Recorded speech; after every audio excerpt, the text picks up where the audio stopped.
go in green until our last breath. We will fight the autumn, our last dream, and protect our mother India with all we have. Jai Hind, everyone. मैं भारतीय सेना का वीर जवान कभी नहीं झुकने दूंगा भारत माता की शान. Now I would like to call our state participants on this stage. एक जोरदार तालियों के साथ हमारे सभी प्रतिभागियों का स्वागत करें. One nation, one vision, one identity. No nation is perfect. It needs to be made perfect. मेरी पहचान, मेरा India. Please welcome the participants on stage.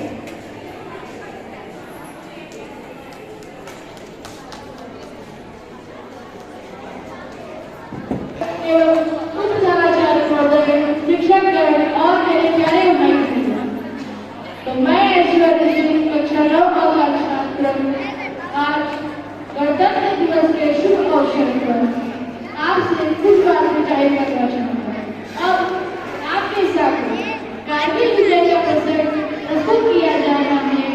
यह कितना बड़ा संकल्प है कि 26 जनवरी को हम गणतंत्र दिवस मनाने के लिए उपस्थित हुए हैं और यह 26 तारीख हमारे जीवन में बहुत ही बड़ा महत्व रखती है. जहाँ 26 जनवरी को हम गणतंत्र दिवस मनाते हैं, ठीक वही 26 जुलाई को हम कारगिल युद्ध की विजय दिवस को मनाते हैं. इस कारगिल युद्ध में 527 वीर सैनिकों की शहादत देश को देनी पड़ी थी. 1300 से ज्यादा सैनिक इस जंग में घायल हुए थे. नाटक के द्वारा गणतंत्र दिवस के शुभ अवसर पर भारतीय सेना के अदम्य साहस से जिस तरह कारगिल युद्ध में दुश्मन को खदेड़ा और अपना सक्षम बनाया, उस पर हर देशवासी को गर्व है. तो चलिए वीर जवानों की यात्रा को प्रस्तुत किया जा रहा है.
has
ध्वज ये ध्वज देश की शान है, हर भारतीयों के दिलों की स्वाभिमान है।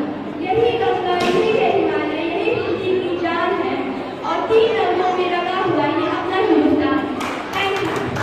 Thank you, Didi, for this outstanding speech. Now it's time for the patriotic dance. युगों से भारत अपनी परंपराओं और समृद्ध संस्कृति के लिए जाना जाता है। आर्य, मुगलों, अंग्रेजों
को गणतंत्र दिवस के रूप में मनाया जाता है।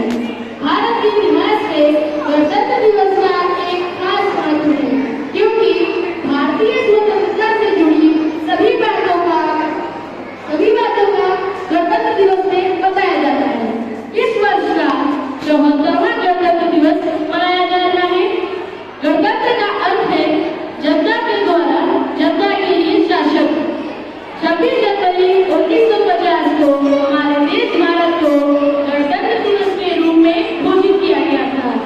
सभी भारतीय नागरिकों के द्वारा यह दिवस बिना भेदभाव के मनाया जाता है।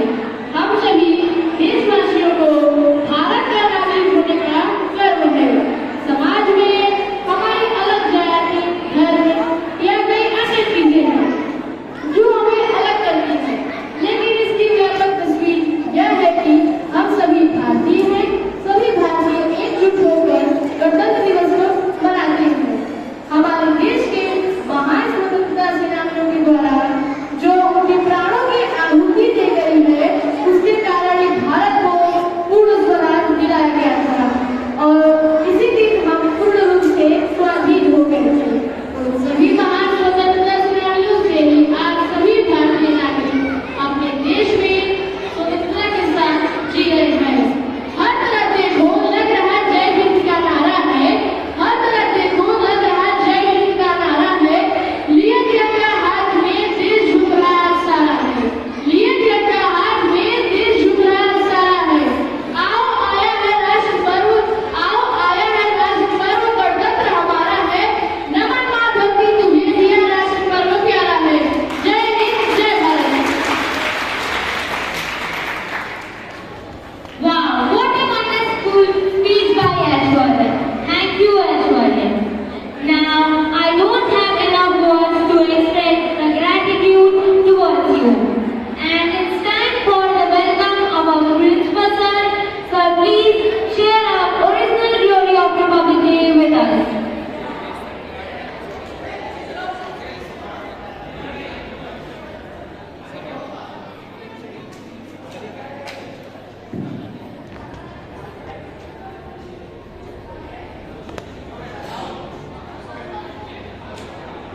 जय Hind everyone, happy Republic day and happy Basant Panchami.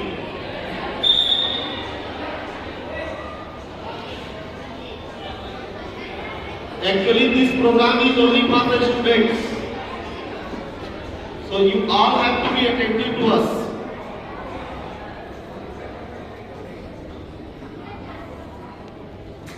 In the very beginning, at the time of flag activity,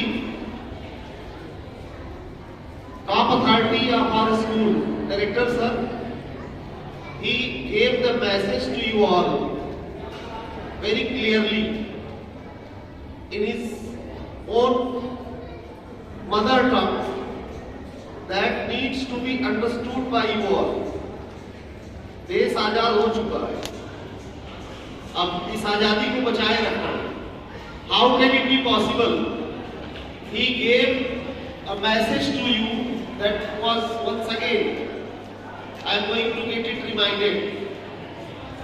उन्होंने कहा कि हर बच्चा बाल्यकाल से ही सीखता है, जो सीख लेता है, बड़ा हो जाता है, वही चीज उसमें रिफ्लेक्ट होती है। Do you know? This is now has been and it has been for a long time. Students at the back, I am going to interrogate with you today. Be attentive to what I say. Sir ने कहा कि बाल्यकाल से जो आप सीख लेते हैं वही काम आती है. If positive, you are positive in your adulthood. If negative, you are there in your adulthood. आजादी भी ऐसे ही मिली थी. मुझे याद आया सर ने जब ये बात कही कि बाल्यकाल से ही सीखते हैं. किसी भी प्रकार की कोई डिसिप्लिनरी एक्टिविटी अगर आज आपने किया, सीख लिया, तो आप में वो रिफ्लेक्ट होगी when you are adult. Bhagat Singh के बारे में आपने सुना है ना? अभी आपने उनको माल्यार्पण किया in the respect of him. and so many other martyrs. You sounded the slogan. आपको भगत सिंह जी की एक छोटी सी कहानी बताने जा रहा हूँ। सिंह जी इसी बात पे बाल्यकाल की बात में आपको बताना चाह रहा हूँ। आपको सीखना है, आपको फॉर्मेलिटी नहीं करना है। आपको एक एग्जाम्पल दे रहा हूँ बाल्यकाल की। भगत सिंह जी जब छोटे थे तो एक लकड़ी, आपने सुना भी होगा इसको, लकड़ी लेकर के जमीन को में खोद खोद करके उसको लगा देते थे, गाड़ देते थे। उनके पेरेंट्स ने पूछा कि ये क्या कर रहे हो, तो उन्होंने बताया देश गुलाम था। अभी आप ऐसे हो जिस तरह छोटे छोटे हो, 12th में 11th 12th first to 12th में आप हमारे देश के भविष्य हो। इस बात को अगर आप नहीं समझोगे, नहीं सुनोगे, it means we are in danger, हम खतरे में। देश राष्ट्र की चीजों को हम ना सुने, उसको ना समझे, इसका मतलब खतरा है। भगत सिंह जी ने जब वो लकड़ी के टुकड़े तोड़ तोड़ करके जमीन खोद के गाड़ना शुरू किया तो पेरेंट्स ने पूछा आप क्या कर रहे हो, ये बाल्यकाल है। उन्होंने कहा कि ये बंदूक बो रहा हूं। भगत सिंह जी ने कहा कि ये बंदूक बो रहा हूं। पेरेंट्स को जवाब दिया, छोटा सा बच्चा। Coming events cast their shadows before, on हार वीरवान के होत चीखने बाद। This is translated into English. Coming events cast their shadows before. उन्होंने कहा बंदूक बो रहा हूं। पेरेंट्स ने कहा बंदूक बो रहे हो, तो इससे जो फिर जो निकलेगी गोलियां वो कहां जाएंगी? तो भगत सिंह जी ने कहा ये अंग्रेजों के सीने में जाएगी। गोलियां कौन खाएगा? बंदूक बो रहे हो, गोलियां पैदा होगी। एक डायरेक्ट मैसेज। पापा ने पूछ दिया, किसी सीनियर मेंबर ने पूछ दिया कि गोली बंदूक तो बोल रहे गोलियां पैदा होगी तो कहां जाएगी? उन्होंने कहा अंग्रेजों के सीने में जाएगी। छोटा सा बच्चा ये जानता था कि देश को गुलाम किसने किया है और देश कैसे आजाद होगा। ये बात कब दिमाग में घर कर गई थी पता है कि नहीं आपको? आपको पता है? बाल्यकाल में। Our director sir gave the message to you in the morning. I noted it. मैंने इसको नोट किया, आपको भी नोट करना चाहिए। जिसका बचपन जैसा होता है, यूथ वैसी ही होती है। बचपन को सुधारो। Let me tell you, अभी आपको मैंने बैठाया है। 3 things are there. It matters for everyone. Walking, talking, standing, sitting.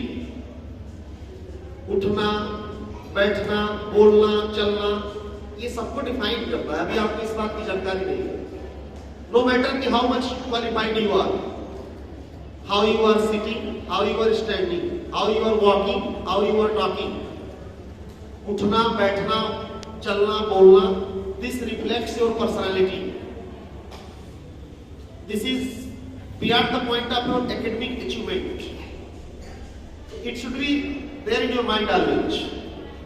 तो बचपन अगर भगत सिंह का ऐसा नहीं होता तो आज भगत सिंह को आप उन वीर शहीदों की लिस्ट में सम्मानित करने के लिए वहां नहीं खड़े। वो बचपन ही था जो बाद में अंग्रेजों के खिलाफ देश के समर्थन में इस लेवल पे ला दिया। चंद्रशेखर आजाद का नाम सुना है? उनका नाम चंद्रशेखर आजाद था क्या? आजाद उनका नाम नहीं था। आजाद उनके नाम का एक शीर्षक, नाम का शीर्षक दे दिया गया। उनका एक विजन था, आजाद होना चाहिए देश। उनका पूरा नाम कौन बताएगा? कौन बताएगा पूरा नाम चंद्रशेखर आजाद का? पहले का नाम और पूरा नाम। मेरी बात ध्यान से सुनना। I am not giving this speech, I am talking. I am not giving this speech, I am talking. इस दिन को विशेष रूप से मानो आप, हर दिन ऐसा ही स्पिरिट लिए हुए हो। कौन बताएगा चंद्रशेखर आजाद का पूरा नाम? कोई नहीं। ये समस्या है, इसीलिए जातिवाद बढ़ रहा है, इसीलिए बढ़ रहा है। गंदगी इसीलिए समाज में बढ़ रही है और उसको साफ करने का काम आप करें। इसलिए मैं चाहता हूं कि ध्यान से सुनिए आप। जातिवाद समाज में बढ़ रहा है, संप्रदायवाद बढ़ रहा है, नेशनलिज्म इज रिमूव्ड, राष्ट्रवाद की कोई चर्चा नहीं है। आप सुनते नहीं हो इसलिए आप समझोगे नहीं, आप समझोगे नहीं तो आप 5 साल के बाद आप हम लोगों जैसे एडल्ट पर्सन हो जाओगे, तब सेंस नहीं रहेगा। आज सेंस डेवलप करने की कोशिश हो रही तो आप सुनो। चंद्रशेखर आजाद का पहले का नाम था चंद्रशेखर तिवारी। क्या नाम था? कोई जानता है उनका पूरा नाम? बोलो, कोई जानता है? क्यों? इसलिए उन्होंने अपना परिचय कभी चंद्रशेखर तिवारी के नाम से नहीं दिया। उन्होंने कहा कि मेरी जात, मेरा धर्म अगर कुछ है तो सिर्फ हिंदुस्तान, भारत मां। किसी भी ऐसे व्यक्ति के लिए एक डायरेक्ट मैसेज है। चंद्रशेखर तिवारी नहीं जानते हो आप, चंद्रशेखर आजाद जानते हो, इसलिए उन्होंने अपना परिचय नहीं दिया और उन्होंने इस कंसेप्ट से परिचय नहीं दिया कि हर व्यक्ति को हिंदुस्तानी होना है। इसलिए मेरा नाम आज से चंद्रशेखर आजाद, ये उन्होंने ब्रिटिश अथॉरिटी से कन्वर्सेशन के दौरान कहा था, जब उनको इम्प्रिजनमेंट हो रहा था। जब उनको इम्प्रिजनमेंट होने की बात थी तो उस समय उन्होंने जवाब दिया था कि मेरा नाम आजाद है, मैं क्या चाहता हूं, मैं आजादी चाहता हूं। तो सरनेम इज आजाद। आज इस बात को अगर हम समझेंगे तो we will not be heading towards casteism, we will not be heading towards communism. हम जातिवाद और संप्रदायवाद की तरफ नहीं बढ़ेंगे। ये बात कब आई दिमाग में? चंद्रशेखर जी टीनेजर को पता है ये बातें कब आई दिमाग में देश सेवा की? बोलो, बाल्यकाल में। अभी डायरेक्टर साहब ने कहा ना कि बाल्यकाल से ही सब सीखते हैं। ये बात भी चंद्रशेखर भगत सिंह जी के भी दिमाग में बाल्यकाल में आई। Again bear in the mind of Chandrashekhar Azad ji, बाल्यकाल में ही दिमाग में बात आई। अभी आप देखोगे कि कितने ऐसे आतंकवादियों का प्रशिक्षण छोटे छोटे लेवल पे चलता है। उन्होंने अपना असलाह इसलिए रखा था इससे देश की रक्षा कर सके, और आज वैल्यूज पार हो गए हैं तो लोग उसका एंटी सोशल एलिमेंट के रूप में यूज करते हैं। वो नहीं होना चाहिए। और बाल्यकाल का दूसरा उदाहरण देखो, क्या देश की फर्स्ट रिवॉल्यूशन, पहली क्रांति कब हुई थी देश में? स्वतंत्रता संग्राम की पहली क्रांति 1909। First revolution 1850। पहली क्रांति कब हुई थी? And the Britishers declared it to be the soldier rebellion. अंग्रेजों ने इसको स्वतंत्रता संग्राम का नाम नहीं दिया, स्वतंत्रता क्रांति नाम नहीं दिया, इसको सैनिक विद्रोह कहा। Do you know the fact? आपको पता है? Within some lines I am going to get it over. पहली क्रांति 1857 में हुई। कौन इनिशिएटिव लिया? कौन इनिशिएटिव लिया? मंगल। क्यों लिया? Let me know. Mangal Pandey was the first person to take the initiative of this freedom fighting, और वो भी देश के लिए नहीं लिया था, उन्होंने देश की संस्कृति के लिए लिया था। आपको पहले पता होना चाहिए, अगर आप अपनी संस्कृति को जिंदा रखोगे तो आप देश बचा लोगे।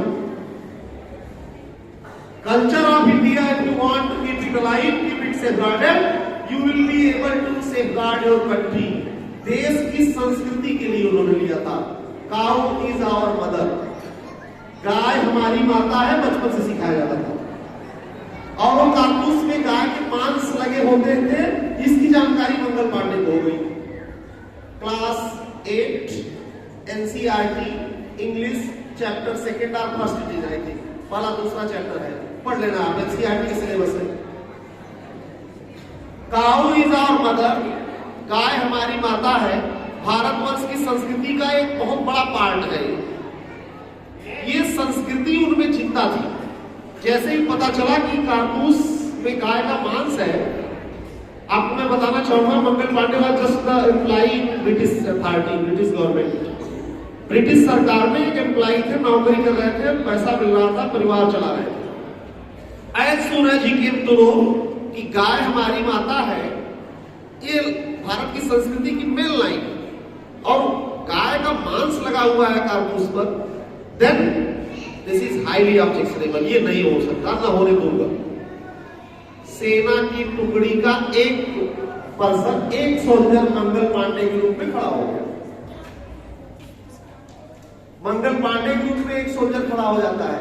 आपको मैं बता दूं, मंगल पांडे पैदा किसने किया? मंगल पांडे किसने पैदा कर दिया? मंगल पांडे पहले भी तो नौकरी करते थे वहां, अंग्रेजों के शासनकाल में वहां पहले भी तो नौकरी करते थे।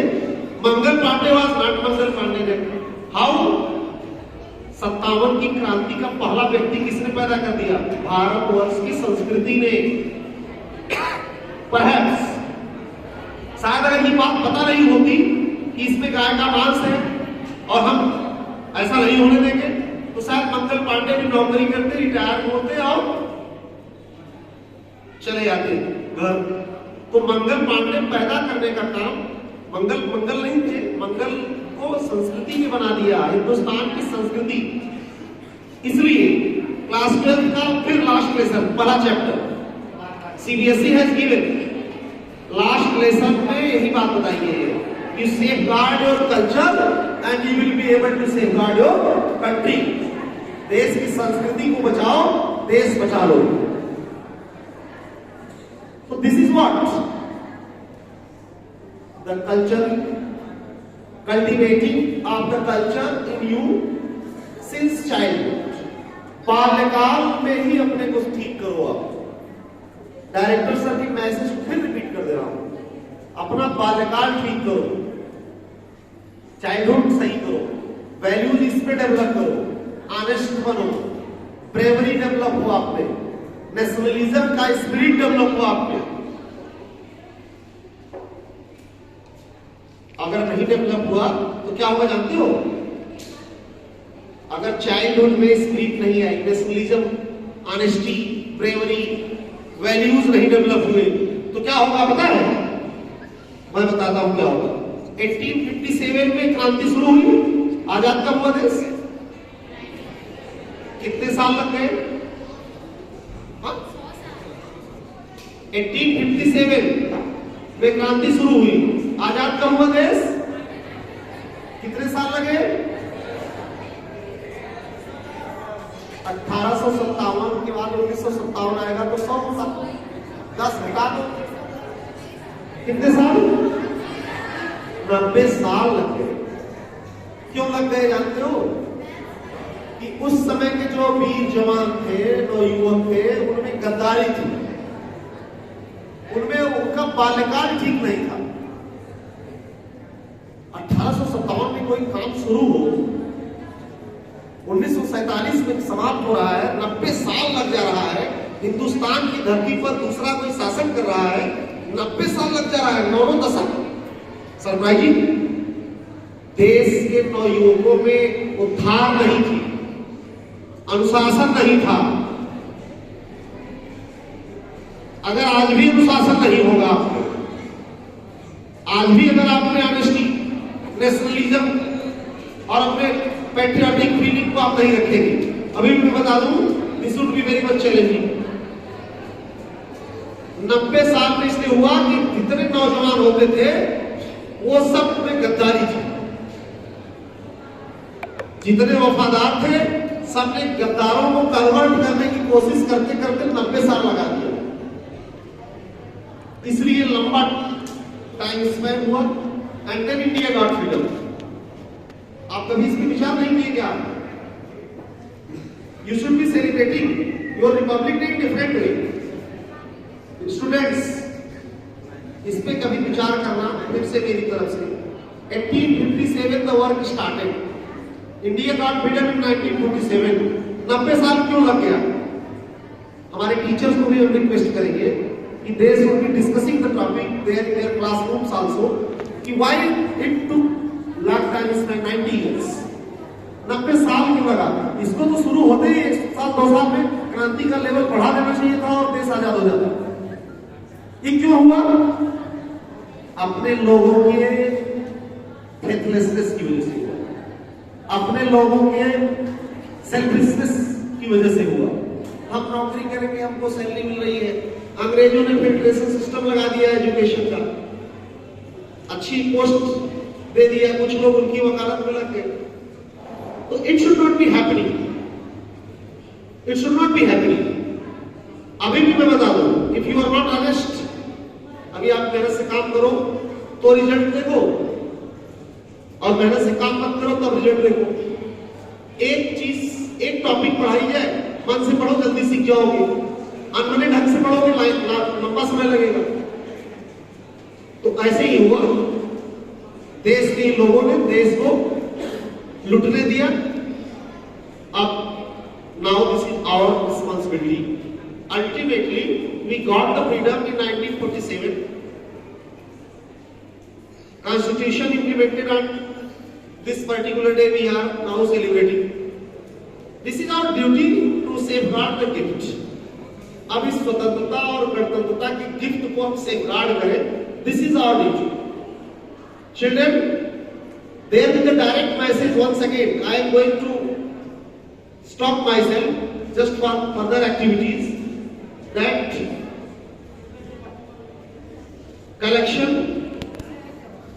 protection, utilization. There are 3 things. शायद आप इसकी कीमत नहीं समझेंगे तो बाद में समझ करेंगे। Collection, protection and utilization. संग्रह, संरक्षण, सदुपयोग। Collection means you are collecting knowledge, you are collecting anything. जैसे स्वतंत्रता आपने प्राप्त की है, अब जिम्मेदारी क्या है? After collection, protection. संग्रह कर लिया, किसी भी चीज, चाहे ज्ञान हो, चाहे स्वतंत्रता हो, या कोई भी चीज हो। Once you collected, once you got, second the duty start of protection. अब उसको आप बचाए रखो। And then utilization, संग्रह, संरक्षण और सदुपयोग, utilization. The same I expect from you all. जैसे आपने ज्ञान अर्जित कर लिया, अब ज्ञान को बढ़ाए रखो या वहां बरकरार रखो, इसके लिए you have to be in self study. फिर इसका यूटिलाइजेशन हो। अब हम क्या कर रहे हैं? कलेक्शन तो कर लिया, this we got freedom. Protection नहीं कर पा रहे हैं, आज देश मंडले जा रहा है। वाई? कि कोई चंद्रशेखर आजाद जैसा व्यक्ति नहीं मिल रहा है अपने सर में छिपाने को। Kashmir is progressive, communism is progressive. अब फिर देखो, अब चैलेंज हमारा है, once we have collected, we are going to fail ourselves there in the protection, safeguarding. अब हम इसको संरक्षित करें स्वतंत्रता को, फिर इसका सदुपयोग हो। सदुपयोग इन द सेंस, एक आदमी को बंद कमरे में कह दो, एक एग्जाम्पल देखो, आप समझ जाओ। आपका हाथ पैर बांध के, हाथ पैर आपका बांध दिया जाए और तालाब में छोड़ दिया जाए तैरने के लिए, तैर सकते हो क्या? तैर सकते हो? तब आपको लगेगा कि अरे सर, तैरने के लिए आपने दे दिया और हाथ बांध दिया। ऐसे ही फ्रीडम होती है, फ्रीडम ऐसी ही होती है। जिंदा तो रहोगे but not free. This is very important, very big gift to us. हाथ पैर बांध दिया और बोला तैरो, तो लगेगा कि नहीं सर फ्री करिए, let me be free so that we could I could swim. तो तैरने के लिए हाथ पैर फ्री होना चाहिए ना। ऐसे आज हम फ्री हो गए, वी हैव द फ्रीडम। तो जरूरत किस बात की है? इस फ्रीडम का यूटिलाइजेशन हो। जैसे हाथ पैर छोड़ दिया जाए तो आदमी स्विमिंग करने लगे, ऐसे ही अब हमारा का पोजीशन क्या है? We are free and we have to operate ourselves in positive direction, safeguarding our country. We have to be there just to contribute to the society, to attack upon the social evils, to develop the fraternity, brotherhood, no anything that spoils our country should be practiced by us. We have to practice only those things that are going to support us, that are going to help our country to progress on international scenario. Though your India has changed itself positively, going to change again gradually, and the speed is faster than before, no doubt, but it again depends upon you all. India depends upon you all. So this is your strong shoulders that can take over the responsibility to safeguard the gift given by martyrs, even the present generation, the adult, this generation now is going to assign the duty to you all to safeguard it and not to spoil the gift that we have received.